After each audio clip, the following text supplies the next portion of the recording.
एक हरे भरे जंगल में जो जिंदगी से भरपूर था और जहां प्रकृति की आवाजें गूंजती थीं, एक शक्तिशाली शेर रहता था। वो बहुत बड़ा और ताकतवर था। उसकी दहाड़ से जमीन हिल जाती थी और हर जानवर के दिल में डर बैठ जाता था। वो राजा था, जंगल का निर्विवाद शासक। लेकिन उसका राज डर का राज था। वो दूसरे जानवरों से रोजाना खाने के लिए टैक्स मांगता था, उनकी मेहनत की कमाई को अपना बताता था। हर सुबह जानवर डर के मारे इकट्ठा होते थे, उनके सिर झुके होते थे और वो उस पेटू शेर को अपना सबसे अच्छा खाना देते थे। हिरण सबसे ताजी घास लाते थे, बंदर रसीले फल देते थे और पंछी मोटे मोटे कीड़े पेश करते थे। शेर अपने नुकीले पंजों और दांतों को दिखाते हुए उनकी भेंट को घृणा से भरी गुर्राहट के साथ स्वीकार करता था। जानवर लगातार डर में जीते थे।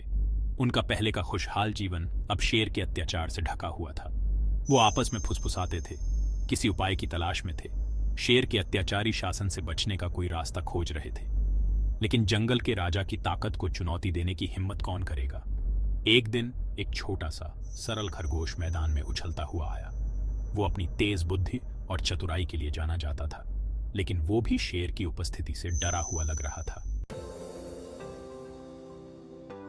हॉप्स नाम का छोटा खरगोश उस परिचित दृश्य को बढ़ती बेचैनी के साथ देख रहा था। वो हमेशा शेर के अत्याचार से परेशान था, लेकिन उसने कभी भी अपनी चिंता व्यक्त करने की हिम्मत नहीं की थी। लेकिन आज कुछ अलग था। उसने दूसरे जानवरों को देखा।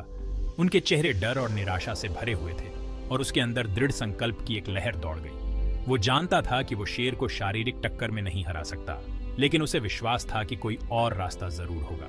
हॉप्स अपनी चतुराई के लिए जाना जाता था, अपनी तेजी से सोचने और अपने से बड़े और ताकतवर लोगों को मात देने की क्षमता के लिए। उसके पास एक विचार था, एक जोखिम भरा प्लान, लेकिन एक ऐसा प्लान जो काम कर सकता था।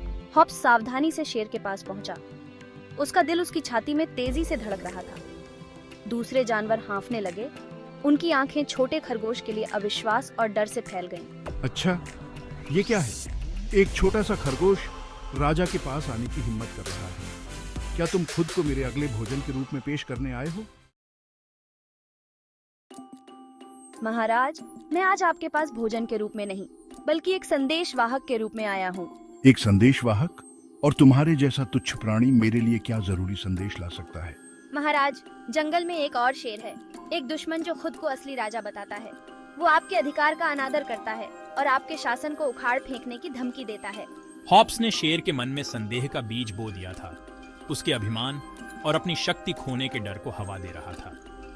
ये एक खतरनाक खेल था, लेकिन हॉप्स जानता था कि यही उनका एकमात्र मौका है। एक और शेर यहाँ? क्या उसकी इतनी हिम्मत कि वो मेरे अधिकार को चुनौती दे? मुझे तुरंत उसके पास ले चलो। मैं उसे उस दिन पछतावा करवाऊंगा जिस दिन उसने मुझे चुनौती देने की हिम्मत की थी। मेरे पीछे आइए महाराज। हॉप्स ने अपनी राहत छुपाने की कोशिश करते हुए तुरंत हाँ में हाँ मिला दी।